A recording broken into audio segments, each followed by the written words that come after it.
इस सेशन में डिस्कशन करेंगे और जो ये सेशन मैं जिस टॉपिक के बारे में डिस्कशन करने जा रहे हैं, the point of discussion is accountancy. Accountancy जिसे लेखांकन के नाम से भी जानते हैं। लेखांकन अर्थात अकाउंटेंसी के बारे में जो है डिस्कशन करते हुए ये जानेंगे कि लेखांकन का अर्थ यानी मीनिंग क्या होता है अकाउंटेंसी का। What is the meaning of accountancy? तो लेखांकन या अकाउंटेंसी वह प्रक्रिया है जिसके अंतर्गत किसी व्यवसाय मतलब बिजनेस में, किसी भी बिजनेस में अकाउंटेंसी से किसी भी बिजनेस में क्या करते हैं कि सभी आर्थिक लेन देन यानी फाइनेंशियल ट्रांजैक्शंस, जो फाइनेंशियल ट्रांजैक्शंस हैं वह को संगठित रूप से यानी ऑर्गेनाइज्ड तरीके से दर्ज किया जाता है, एंट्री की जाती है, वर्गीकृत यानी क्लासिफाई किया जाता है, संक्षेपित यानी छोटा किया जाता है, संक्षेपित एक जगह पर ला करके रखा जाता है और विश्लेषित यानी एनालिसिस किया जाता है ताकि व्यापार की वित्तीय स्थिति जो है, फाइनेंशियल जो पोजीशन है और लाभ और हानि, लाभ या फिर हानि जिसे प्रॉफिट और लॉस है, उसका पता लगाया जा सके।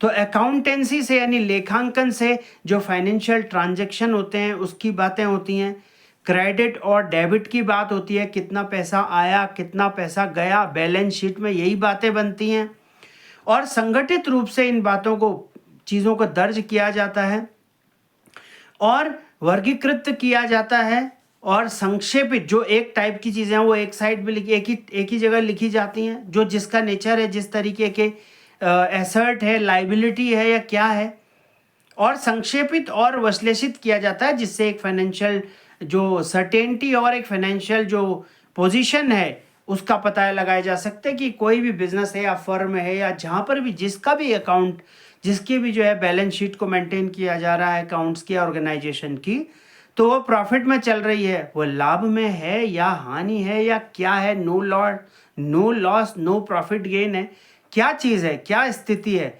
कितना रेवेन्यू मतलब कितना पैसा आया और कितना एक्सपेंडिचर हुआ यानी खर्चा हुआ, इस चीज़ के बारे में जो जानकारी है वो क्या कहलाती है, अकाउंटेंसी उसे कहते हैं।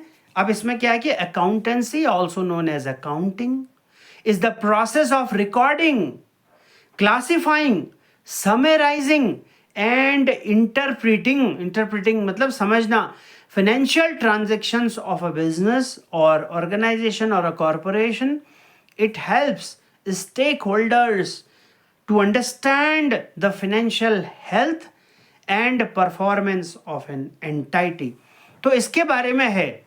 अब मीनिंग भी होता है कुछ अकाउंटेंसी का, भाई अकाउंटेंसी जो है इसका कुछ ना कुछ मीनिंग है ना, तो अकाउंटेंसी एक सिस्टमेटिक प्रोसेस है। Accountancy refers to the systematic process of keeping financial records, भाई जो वित्तीय लेन देन है उसको रखने का, उसको कहीं मेंटेन करने का एक जो है एक प्रक्रिया है अकाउंटेंसी। एंड प्रिपेयरिंग, जैसे रिपोर्ट्स कौन सी बनाते हैं, बैलेंस शीट बनाते हैं और प्रॉफिट और लॉस का अकाउंट बनाते हैं और कैश फ्लो स्टेटमेंट बनाते हैं। तो ये सब चीज़ बनाने के लिए जब कोई चीज़ को क्या करते हैं, फाइनेंशियल रिकॉर्डिंग तैयार करते हैं, तो ये इंश्योर करता है, ये चीज़ें इंश्योर करता है, जो बैलेंस शीट है, प्रॉफिट और लॉस अकाउंट बनाना है और कैश फ्लो स्टेटमेंट है, this will ensure the financial information either is accurate, reliable and comparable, मतलब कितनी एक्यूरेट है, कितनी विश्वसनीय यानी रिलायबल है और कितनी कंपेरेबल है मतलब तुलनात्मक है, कितनी मात्रात्मक है, क्या है और क्या नहीं है, इसका स्पष्ट जो संदर्भ है वो जो है अकाउंटेंसी में दिखता है। अब ये बात बहुत क्लियर है कि भाई अकाउंटेंसी है या कोई भी विषय वस्तु है, कोई भी विषय है, उसका जो रूपांकन है, उसका जो प्रत्यक्षीकरण है ना, डायरेक्टनेस है और की जो स्टडी है, एनालिसिस और इम्प्लीमेंटेशन पार्ट है, तो कहीं ना कहीं अर्थ के बाद मूल विधान और सिद्धांत के बाद अकाउंटेंसी के ये प्रश्न आता है और ये जिज्ञासा मन में जागती है कि ऑब्जेक्टिव्स ऑफ अकाउंटिंग क्या है। So what are the basic objectives of accounting, why the accounting is done in an organisation.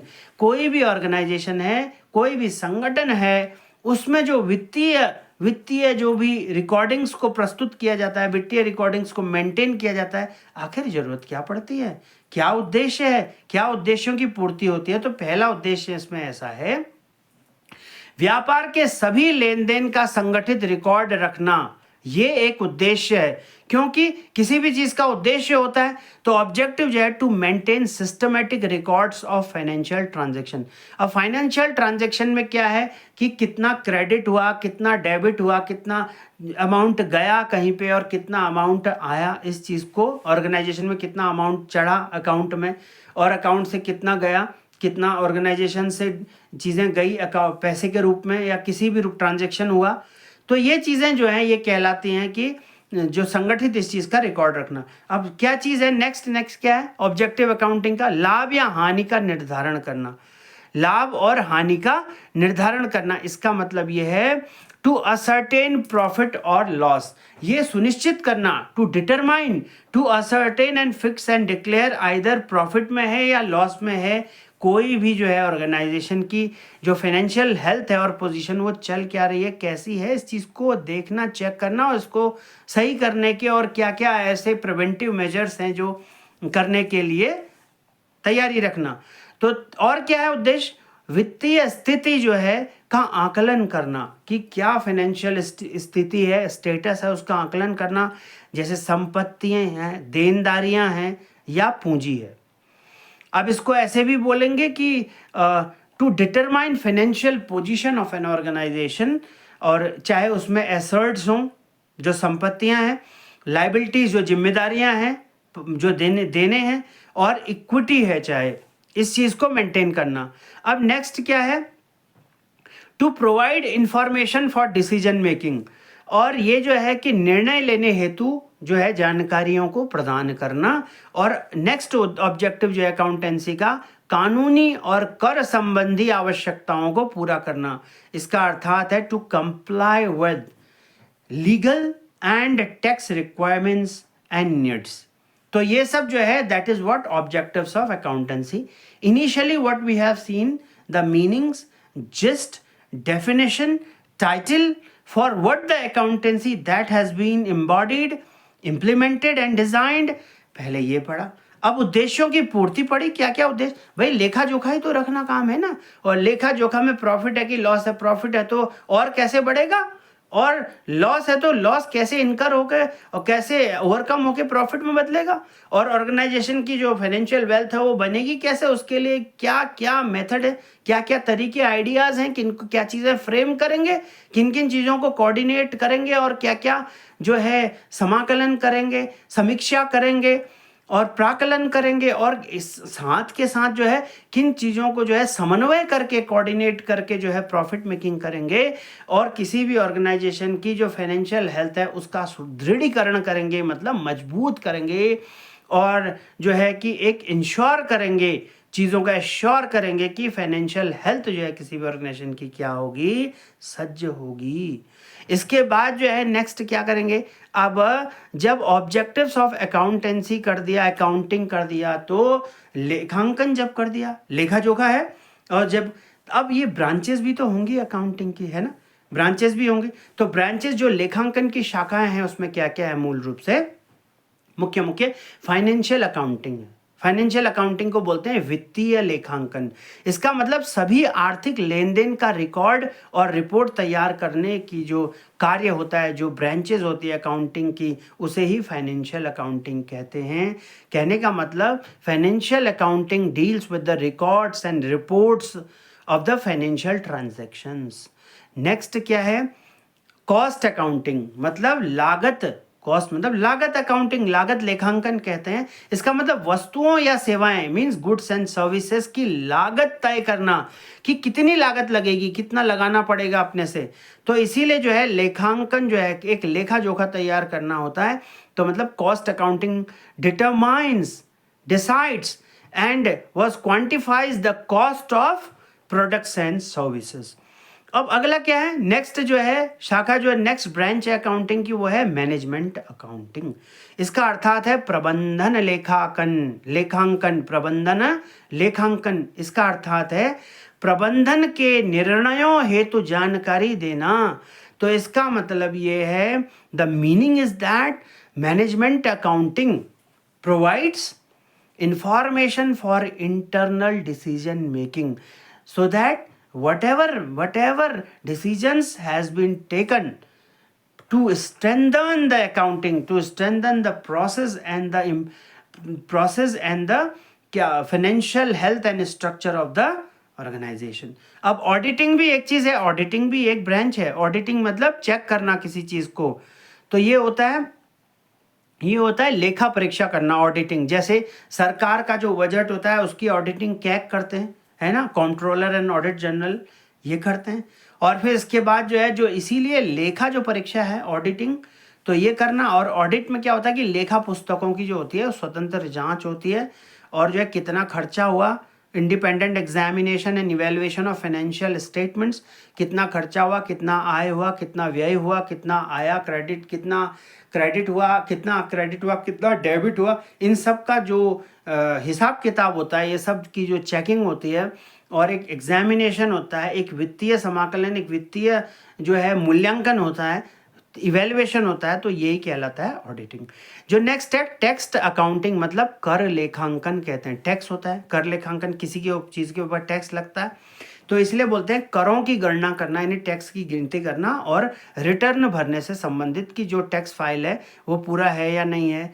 जैसे तो टैक्स अकाउंटिंग क्या है, deals with computational and filing of taxes. तो फिलिंग जो है, टैक्स भरा गया है या नहीं, आईटीआर फिल है या नहीं, तो इन सब चीज़ों का, या जिस भी तरीके के टैक्स हैं या नहीं है, चाहे कमर्शियल टैक्स है, बहुत प्रकार के होते हैं, कॉर्पोरेट टैक्स है, इनकम टैक्स है, और जिस भी ऑर्गेनाइजेशन में काम कर रहे हैं, तो for the reputation and wellness of that organisation, ये सुनिश्चित करना कि वहाँ पर जो लोग काम कर रहे हैं अपने टैक्स को सुनिश्चित कर रहे हैं या नहीं, यहाँ तक की लायबिलिटी तो है ही ना। अब बेसिक टर्मिनोलॉजीज़ में कुछ होती है अकाउंटेंसी में, जैसे कुछ टर्मिनोलॉजीज़ होती हैं, जैसे होता है एसर्ट, एक होता है एसर्ट, लाइबिलिटी, कैपिटल और revenue, expense, profit and loss. क्या क्या होता है, एसर्ट, liability, capital, revenue, expense, profit और लॉस।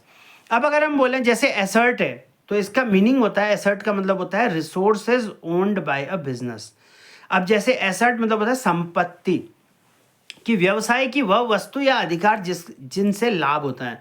अब संपत्ति मतलब हो सकता है वो टेंजेबल, इंटेंजेबल भी हो सकती है, या ऐसी संपत्ति जो जरूरी नहीं है कि नगद के रूप में ही हो, कैश में ही हो, वो लैंड हो सकती है, जमीन हो सकता है, कुछ और हो सकता है, मतलब संपत्ति होना, एसर्ट होना।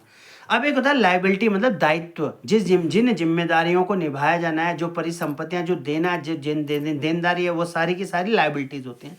इसका मतलब बाहरी जो व्यक्तियों जो होता है उसके प्रति जो देनदारी निश्चित की गई, कोई सामान लागे, कुछ और लागे, कोई सर्विस यूज़ करी, यूटिलाइज करी, अब उसकी जो है क्या करनी है, पैसा देना है या कोई और भी चीज़ें देनी है, तो ऑब्लिगेशंस ओन्ड टू आउटसाइड, और obligation owns to outside to the organisation, जो चीज़ जाना है तो उसे क्या बोलते हैं, लाइबिलिटीज़ होती है, जो जिम्मेदारी किसी सर्विस को लेकर के या किसी भी रूप में तय है। कैपिटल क्या होता है, owners investment in the business. Capital को हिंदी में बोलते हैं पूंजी।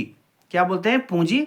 तो मालिक द्वारा जो लगाई गई जो धन होता है, लगाया गया जो लागत राशि होती है, तो उसे बोलते हैं पूंजी, यानी कैपिटल।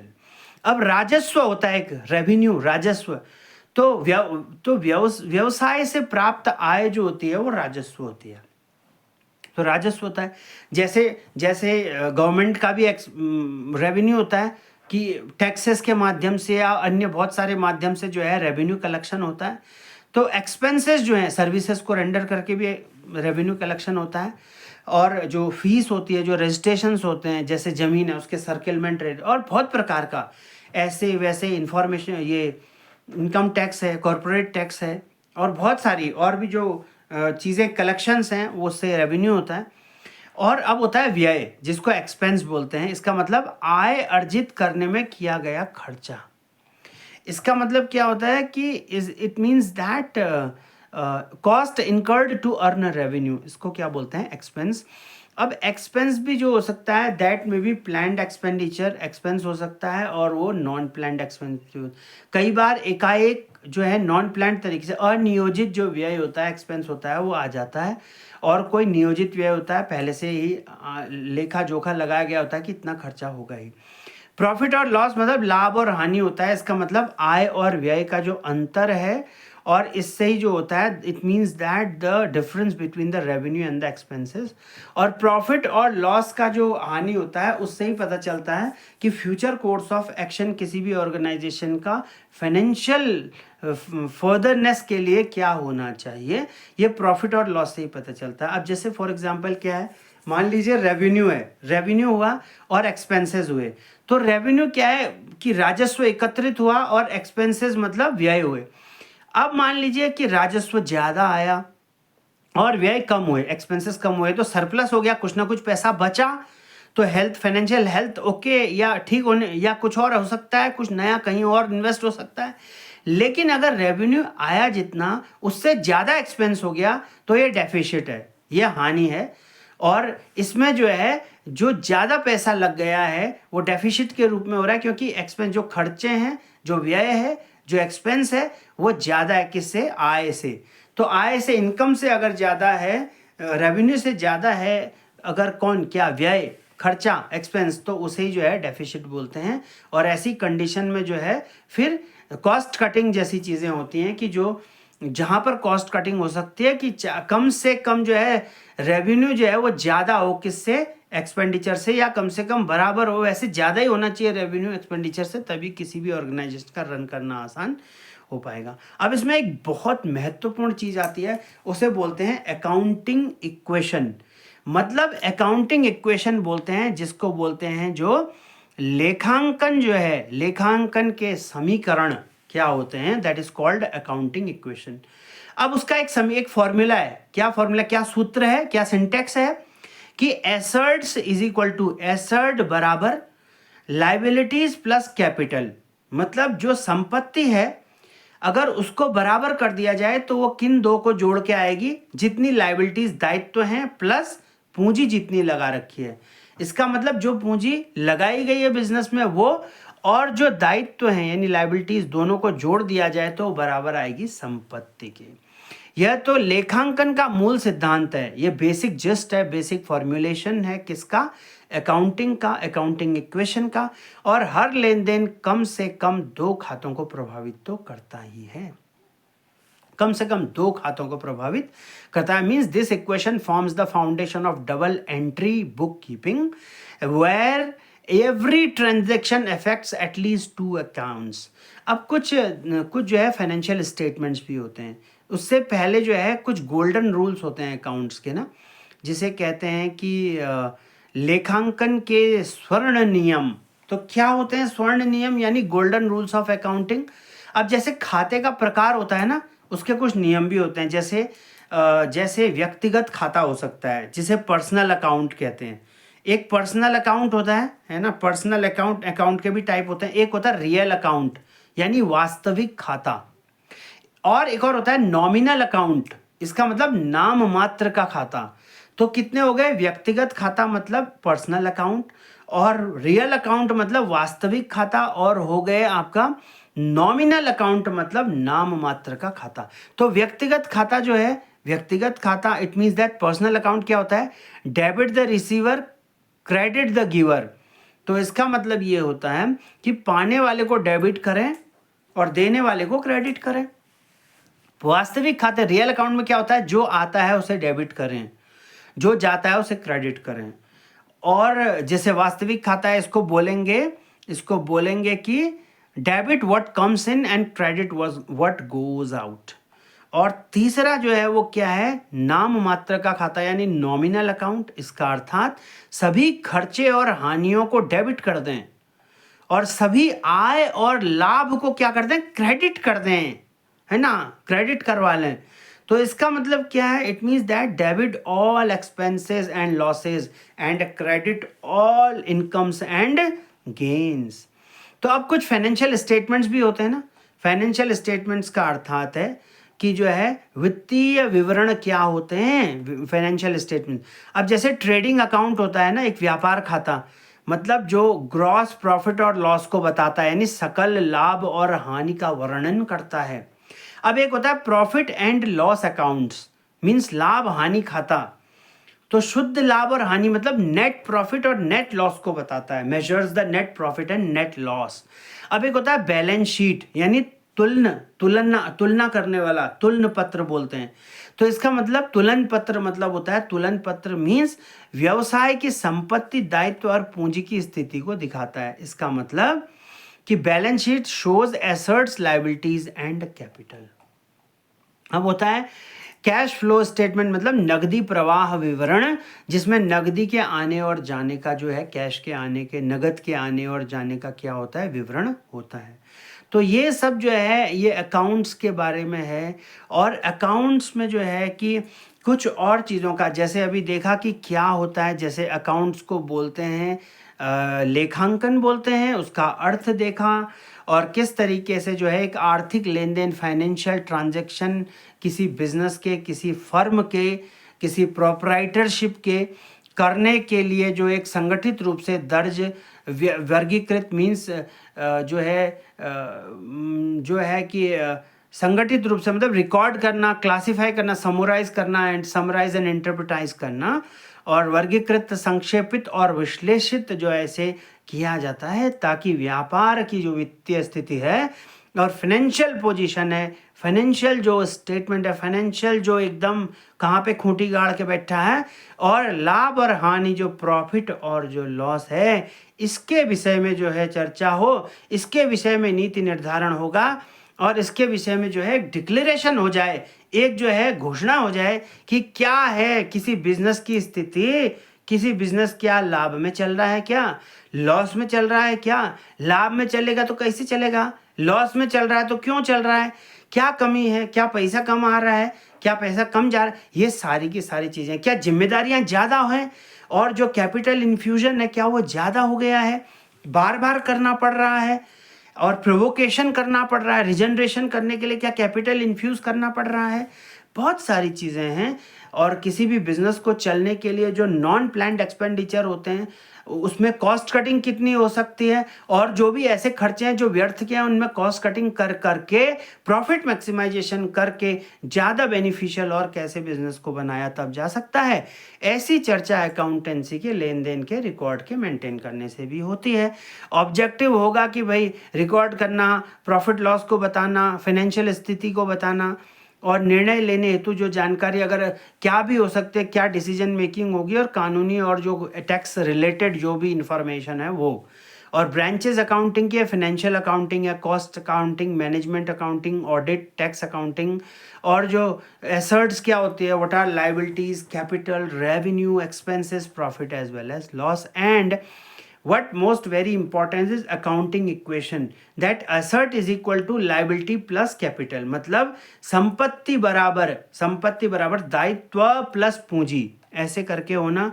और लेखांकन के स्वर्ण नियम means golden rules of accounting क्या होता है, personal account, real account, nominal account, अर्थात व्यक्तिगत खाता, वास्तविक खाता, नाम मात्र का खाता क्या है, और जो फिनेंशियल स्टेटमेंट्स है, ट्रेडिंग अकाउंट क्या है, profit and loss account, balance sheet and cash flows क्या है।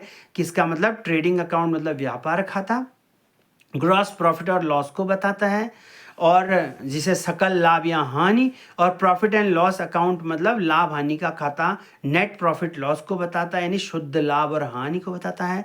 क्योंकि देखिए जब ग्रॉस प्रॉफिट से नेट प्रॉफिट में आएंगे तो एक चीज़ को माइनस करते हैं, ग्रॉस से जब नेट में आते हैं तो डेप्रिसिएशन को माइनस कर देते हैं, तो तब जा करके जो है ग्रॉस से नेट में आते हैं। और एक साथ साथ ये होता है कि ग्रॉस से नेट में आने के लिए ये भी होता है कि जो आउटसाइड जो भी लाइबिलिटीज़ है उनको भी छोड़ देते हैं। कहने का अर्थात ये, जैसे जीडीपी बनाते हैं ना, ग्रॉस डोमेस्टिक प्रोडक्ट बनाते हैं, तो नेट नेशनल प्रोडक्ट बनाने के लिए जो आउटसाइड इनकम होती है छोड़ देते हैं, डेप्रिसिएशन यानी मूल्यह्रास को छोड़ देते हैं, अभी डिस्कस करते हैं। और तुलन पत्र जो है बैलेंस शीट है, और जो है कैश फ्लो स्टेटमेंट यानी नगदी प्रवाह विवरण जो है ये है। इसके इत्र जो है ये देखा कि इंट्रोडक्शन टू द अकाउंटिंग क्या है। सारा खेल तो क्रेडिट डेबिट पे ही है ना, लेन और देन पे ही तो है, लेन और देन पे है। और कुछ और जो है ट्रांजैक्शन, इसे कहते हैं मॉनेटरी ट्रांजैक्शंस, मतलब ये मौद्रिक जो है ट्रांजैक्शन है, लेन देन की ये जो क्रियाकलाप है। और एसेट मैनेजमेंट है, मतलब संपत्ति निर्माण और फिर उसका प्रबंधन है और उसको इंक्रीमेंट करना है। और what are the meanings, objectives and principle of accounting, ये चीज़ अभी देखी। इसके साथ साथ अकाउंटिंग में आने वाले जो सेशंस हैं उनमें ये भी देखेंगे कि accounting standards and basics of accountings क्या होते हैं। तो अकाउंटिंग के कुछ स्टैंडर्ड्स भी होते हैं और कुछ बेसिक जो फंडामेंटल्स अकाउंटिंग्स के होते हैं वो भी हैं। वाउचर होते हैं, जैसे वाउचर है, ड्राफ्ट कैसे भरते हैं, डिमांड ड्राफ्ट कैसे भरते हैं, चेक कैसे साइन करते हैं। साइड में A/C ओनली अकाउंट पेड जब लिखते हैं तो सिर्फ पैसा अकाउंट में जाके गिरता है। तो वाउचर कैसे भरा जाता है, जैसे कोई भी वाउचर भरते हैं ना, वैसे ही एक प्रारूप तैयार होता है, एक ड्राफ्ट होता है वाउचर का, उसको इन्फॉर्मेशन भर के रखना पड़ता है। तो बस वाउचर होता है। और ट्रांजैक्शन क्या चीज़ होते हैं, अकाउंटिंग इक्वेशन तो डिस्कस कर ही दी है। और क्योंकि एसेट इज इक्वल टू क्या है, लाइबिलिटी प्लस कैपिटल, इस तरीके से है। और रूल्स क्या है, rules of debit and credit क्या है, कि डेबिट और क्रेडिट के क्या जो है नियम है। रिकॉर्डिंग ऑफ ट्रांजैक्शंस क्या है, भाई लेन देन होगा तो लेन देन अब ऐसा तो नहीं है कि कितना पैसा आ रहा है कितना पैसा नहीं आ रहा है ना। तो इस तरीके से जो है वो किसी भी माध्यम से आ सकता है, कैश से आ सकता है और जो है और ऑनलाइन आ सकता है। जिसका टैक्स जो है वो पे किया जाना ऐसा अपेक्षित है। और जो भी बनता है स्पेशल पर्पस बुक्स फर्स्ट होती है, जैसे कैश बुक बनती है। स्पेशल पर्पस बुक सेकंड, जैसे अदर्स देन कैश बुक होते हैं। तो जो स्पेशल पर्पस बुक्स होती हैं, चाहे वो कैश बुक है या कोई भी और बुक्स हो।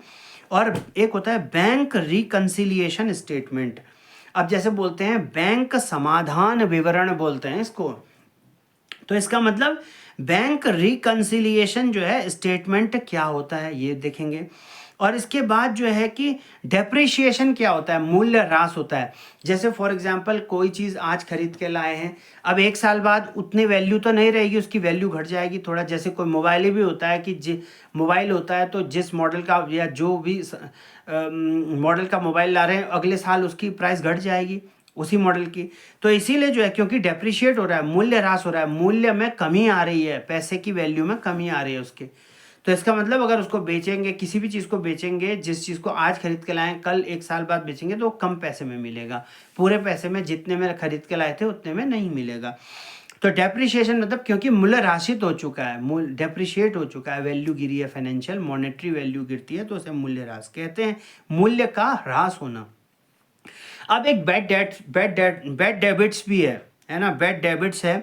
और जैसे बैड डेबिट्स मतलब ये है किसी को जो है अगर उधारी दे रखी थी और उधारी वापस नहीं आई और ऑर्गेनाइजेशन को बार बार जो है अपनी जो है पैसे की जो है कमी या पैसे का जो है उस पैसे से और जो है ज़्यादा चीज़ें जुड़ सकती थी, एसेट्स इंक्रीज हो सकते थे और ब्याज आ सकता था, इंटरेस्ट बढ़ सकता था और इस इंटरेस्ट से फर्दर कंपाउंड इंटरेस्ट होकर के बहुत सारी मनी जनरेट हो सकती थी, फाइनेंशियल स्ट्रेंथनिंग हो सकती थी। तो बैड डेट्स ये भी चीज़ें इंपॉर्टेंट है।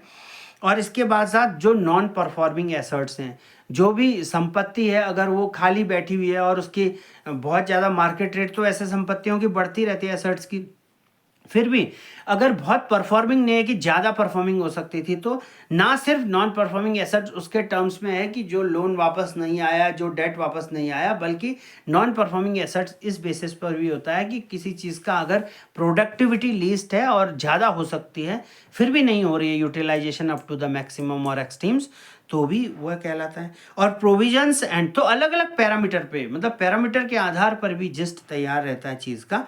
तो प्रोविजंस एंड जो हैं रिजर्व्स भी होते हैं कि क्या प्रावधान है और क्या रिजर्व्स हैं, तो ये भी चीज़ें हैं। और फाइनेंशियल स्टेटमेंट किसी भी ऑर्गेनाइजेशन का तब होता क्या है। तो ये सब चीज़ें जो हैं अकाउंट्स के बारे में, अकाउंट्स की लगभग चीज़ें हैं। इसके बारे में जो है लेजर जो होता है, मुख्य लेखा पुस्तिका जिसे कहते हैं, वो क्या होती है कि लेजर को जो है फाइनल बुक ऑफ एंट्री यानी अंतिम प्रविष्टि प्रविष्टि पुस्तक कहा जाता है। कोई लेजर में दो दर्ज लेन देन को संबंधित खाते के अनुसार वर्गीकृत किया जाता है और प्रत्येक खाते के लिए एक अलग पृष्ठ या खाता बनाया जाता है। तो मुख्य लेखा प्रस्तुति या अंतिम प्रविष्टि पुस्तक mean financial book of entry को ही लेजर बोलते हैं। और इसका पर्पज जो होता है वो प्रत्येक खाते का कुल डेबिट और क्रेडिट प्रभाव दिखाना और किसी खाते का जो अंतिम शेष है, जो किसी भी खाता जो है उसका जो क्लोजिंग बैलेंस है उसका ज्ञात करना है पर्पस ऑफ लेजर। लेजर का उद्देश्य होता है मुख्य लेखा पुस्तिका का मीन्स अंतिम प्रविष्टि पुस्तक या फाइनल बुक ऑफ एंट्री। तो फाइनल बुक ऑफ एंट्री तो क्लोजिंग बैलेंस कितना भाई कितना है बताओ, लास्ट का बैलेंस कितना बचा है अभी, है ना, करंट बैलेंस या क्लोजिंग बैलेंस जिसे बोलते हैं, क्या है अंतिम शेष क्या है धनराशि का। और उसके बाद ट्रायल बैलेंस और वित्तीय विवरण तैयार करने के लिए आधार प्रदान करना, ऐसा भी तो पर्पस लेजर का है। तो लेजर का प्रारूप भी है, फॉर्मेट ऑफ लेजर होता है और ऐसे ही जनरल और लेजर का संबंध आपस में होता है। तो ऐसे ट्रायल बैलेंस है, ट्रायल बैलेंस में जो होता है एक सारणी मीन्स एक स्टेटमेंट है जिसमें सभी खातों यानी जैसे लेजर भी है कि डेबिट और क्रेडिट शेष को एक ही स्थान पर सूचीबद्ध यानी लिस्टिंग की जाती है एक ही जगह पर। और यह सुनिश्चित किया जा सकता है कि जो लेखांकन प्रविष्टियां हैं, जो भी चीज़ें डाली गई हैं एंट्रीज, और जो संतुलित बैलेंस्ड हैं या नहीं हैं। तो इसमें यह देखा जाता है कि कुल डेबिट जो है वो कुल क्रेडिट के बराबर है या नहीं है, मतलब total debit, cumulative debit is equal to cumulative a total credit और नॉट। तो ऑब्जेक्टिव क्या है, ऑब्जेक्टिव होता है ट्रायल बैलेंस का कि लेखांकन गणनाओं को जो है मैथमेटिकली एक्यूरेट यानी गणितीय शुद्धता की जांच करना, त्रुटियां एरर कितनी है उसकी जांच करना, त्रुटियों की जांच करना, गलतियों की जांच करना और वित्तीय विवरण की तैयारी के लिए आधार तैयार करना। और फिर फॉर्मेट होता है ट्रायल जो है बैलेंस का भी, और ट्रायल बैलेंस से ज्ञात नहीं होने वाली त्रुटियां जो होती हैं वो ओमिशन एरर्स होती हैं, मतलब त्रुटि हुई प्रविष्टि, छूटी हुई प्रविष्टियों को बोलते हैं। मतलब मान जो एरर्स जो है ओमिशन एरर्स बोलते हैं। कमीशन एरर मतलब गलत खाते में सही राशि दर्ज करना, ये भी पता नहीं चल पाता है। तो ट्रायल बैलेंस से ज्ञात नहीं होने वाली त्रुटियां मतलब गलतियां ये हैं। और कंपनसेटिंग एरर्स मतलब दोहरी जो गलतियां, दोहरी त्रुटियां हैं वो। अब एक बैलेंस शीट होती है, बैलेंस शीट का मतलब होता है फाइनेंशियल स्टेटमेंट होता है यानी वित्तीय विवरण। तो तुलन पत्र होता है एक वित्तीय विवरण यानी फाइनेंशियल स्टेटमेंट, जिसे बैलेंस शीट या तुलन पत्र कहते हैं, जो क्या करता है किसी निश्चित तिथि पर व्यवसाय की वित्तीय स्थिति को दिखाता है। अब इसमें दो पक्ष होते हैं, एक साइड में होता है एसेट साइड, एसेट एक जगह पर दिखाते हैं और दूसरी जगह पर क्या लायबिलिटी और जो है लायबिलिटी एंड कैपिटल साइड दिखाते हैं, दायित्व और पूंजी। तभी तो जो इक्वेशन बनती है वो asset is equal to liability plus capital भी बनती है, जो जिसे लेखांकन समीकरण जैसे पहले बता चुके हैं, डिस्कस कर चुके हैं कि अकाउंटिंग इक्वेशन बोलते हैं संपत्ति asset is equal to liability plus. तो ये जो अकाउंटिंग इक्वेशन है, कोई भी बैलेंस शीट बनाते समय अकाउंटिंग इक्वेशन को बैलेंस होना और ये चीज़ सिद्ध होनी और सही होनी, प्रूव होनी जरूरी है कि जो एसेट है उसको बराबर होना चाहिए, इक्वल होना चाहिए किसके, लायबिलिटी प्लस कैपिटल के। फिर ऐसे ही फॉर्मेट है बैलेंस शीट बनाने का भी, क्लासिफिकेशन है कि फिक्स्ड एसेट्स हैं यानी स्थायी संपत्ति है, जैसे भवन, फर्नीचर है ना, घर है, फर्नीचर है, मशीनरी है, ये सब हिलेंगे नहीं ना। तो स्थायी संपत्तियां फिक्स्ड एसेट्स हैं। करंट एसेट्स क्या होते हैं, चल संपत्ति, जैसे चल और अचल संपत्ति होते हैं। तो चल संपत्ति को बोलते हैं, चल संपत्ति को करंट एसेट्स बोलते हैं, मतलब नगद है, देनदार है, स्टॉक वगैरह है, ये सब होती हैं करंट एसेट्स यानी चल संपत्ति। एक होती है लॉन्ग टर्म लायबिलिटीज़, क्योंकि नगद है खिसकता रहता है, एक हाथ में रहता नहीं, ज़्यादा कहीं इधर उधर होता रहता है। ऐसे स्टॉक है ऊपर नीचे होता रहता है। जो एनपीए नेट परफॉर्मिंग जो वैल्यू, जो नॉट एनपीवी है, जो एनपीए है, जो वो चीज़ें हर दिन पर शेयर की घटती ऊपर नीचे होती रहती हैं। दीर्घकालिक दायित्व होता है जिसे लॉन्ग टर्म लायबिलिटीज़ कहते हैं।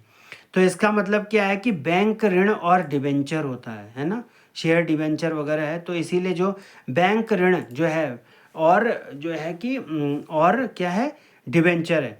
अल्पकालिक दायित्व मतलब करंट लायबिलिटी है, जैसे देय खाते हैं, खर्चे वगैरह हैं, ये सब करंट लायबिलिटी। और कैपिटल पूंजी तो है कि मालिक का निवेश जो है, जो भी जिसने भी पैसा लगा रखा है अपने बैंक में, अपनी कंपनी में, अपने ऑर्गेनाइजेशन में, तो ऐसा पैसा लगाने वाला जो व्यक्ति है उसका निवेश कितना है और संचित लाभ कितना है, ये सब जो है पूंजी वगैरह में है। तो ट्रायल बैलेंस जो है, अगर बैलेंस शीट है तो बस उसके उद्देश्य, प्रकार, अवधि, स्वरूप और परिणाम सभी हैं।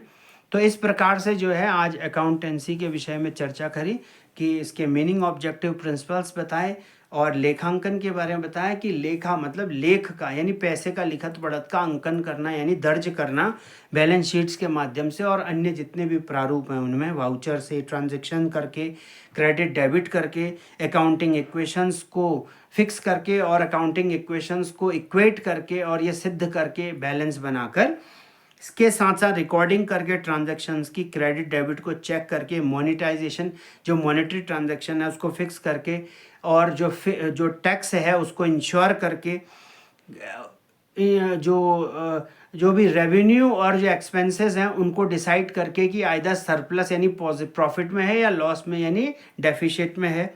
डेफिशिट में है तो क्या वो मेजर्स हैं जिससे प्रॉफिट में जाए और जिससे ऑर्गेनाइजेशन की एक मजबूती हो और एक जड़ व्यापी जो है, एक जो है जड़ से गहरा एकदम, जैसे बोलते हैं ना गैल और पूरा गहरा एकदम जड़ों से युक्त जो है लंबी चौड़ी, ऐसा ऑर्गेनाइजेशन का, इस तरीके के संगठन का निर्माण हो और ऐसा जो उसका वित्तीय सुदृढ़ीकरण मतलब ऐसा जो है इस तरीके का जो डिटरमाइंड और जो इतनी स्ट्रेंथनिंग जो है इकोनॉमी की और इतनी स्ट्रेंथनिंग अकाउंट्स की किसी के हो, ऑर्गेनाइजेशन के फाइनेंशियल जो वित्तीय जो है आरूढ़ता है, जो वित्तीय जो सुदृढ़ीकरण है, इंश्योरमेंट है, इंश्योरिंग है किसी भी ऑर्गेनाइजेशन या कंपनी की, वो सुनिश्चित हो सकेगी।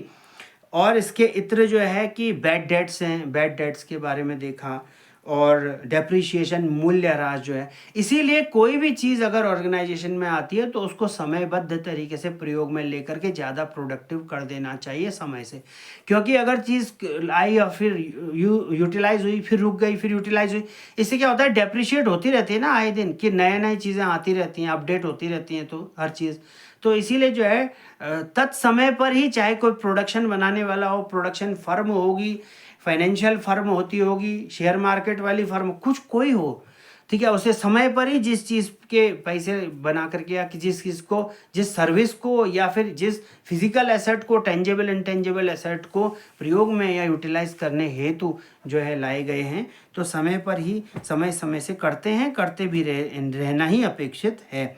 इसके इतर जो है अकाउंटेंसी में और भी सेशंस ज़्यादा होते रहेंगे और सेशन अकाउंटेंसी में आता रहेगा। ये जो लेखांकन का जो सेशन है वो बढ़ता ही रहेगा। फिलहाल इस जो है सेशन में और डिस्कशन में इतना ही।